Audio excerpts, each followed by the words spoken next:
are you playing so people streaming along can...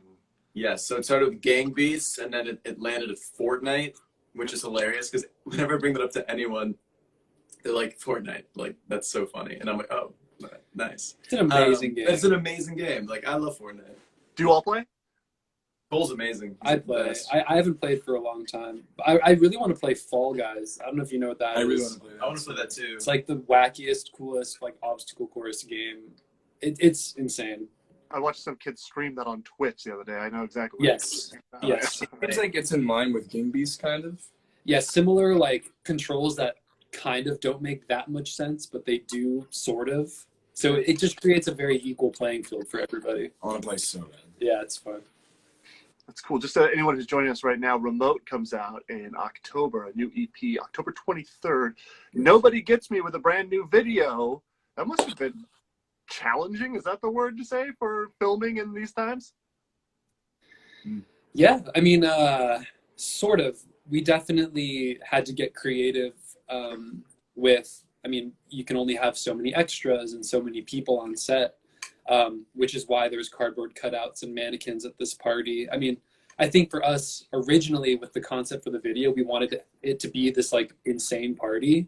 But then kind of once COVID happened and we had to film the video, kind of like we leaned into the like awkward, like non-party feeling that it has. There's only like 10 people there. You know what I mean? So it definitely was challenging in little ways. But overall, once we were there, and the only difference really from a normal video was just like wearing masks and kind of like being apart from each other a little bit, you know? And everyone got tested, so it was as safe as it could possibly be right now. It's funny that that's like what we have to preface everything. Like, and everyone got tested. Everyone was safe. Like, don't worry. Yeah. I'm in this phase. The drummer from a band called Minus the Bear up here in Seattle has been listening to discographies, catalogs from start to end from artists. And I'm like, wow, that's a great idea. I'm really interested in going back. So like I'm listening to all of Death Cab for Cutie right now. Is there an album or excuse me, an artist that you would pick up on yourself if you were going to embark on this? What's an artist that you would do this with? Stuff. I've thought about that like at times and like I should listen to some of these albums. Yeah, I started actually yesterday after you guys left. I started listening to this band Orange Juice because I've loved like a lot of their singles and whatnot, but I've never actually listened to their records. So I'll start with that. Orange Juice. I say at this moment in time, and I kind of did a bit of this a while ago when they had a new album coming out, but the 1975 for me, because I remember when, like, I'll be honest, when the 1975 first came out, like 2013 or whatever, like, for some reason I was critical of them. I thought they were, like, lame or something. Then that was so misguided. And I just didn't really give them a chance for no reason. And then once, like, Brief Inquiry songs started to come out, and I liked some songs. I liked Somebody Else and everything off their second album. But once the Brief Inquiry and All My Relationships came out, it blew me away. And then, so it was fun to go back and listen to their first couple albums again with, like, just now being a fan, being like, oh, these albums are so great. Like, they've always been so great. Like, Matty Healy's an amazing songwriter. We Were Fools. Yeah.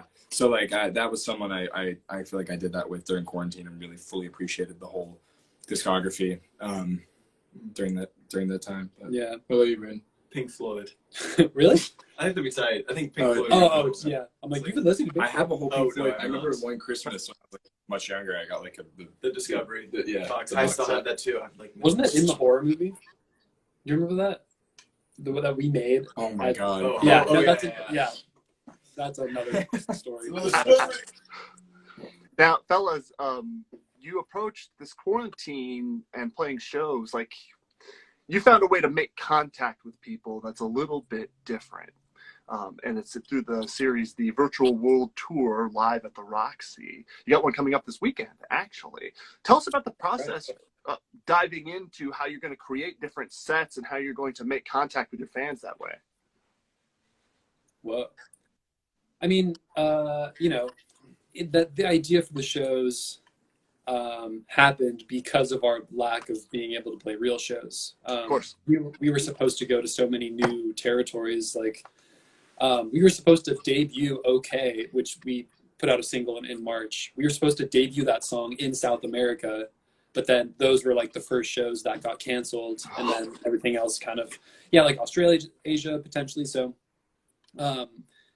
you know, part of doing this was like, okay, we were going to have so many people see us live for the first time ever, so let's try and replace that with this. And then it just kind of developed from there. Yeah, they're all different because we wanted to make them special, and we wanted to feel like it was including people from around the world, which is why there's 4 different sets at 4 different times, so it can be like as convenient as possible for people wherever they live. So yeah, I totally forgot that we have one this weekend, so thank you for reminding me. Start practicing. I gotta get the gear ready.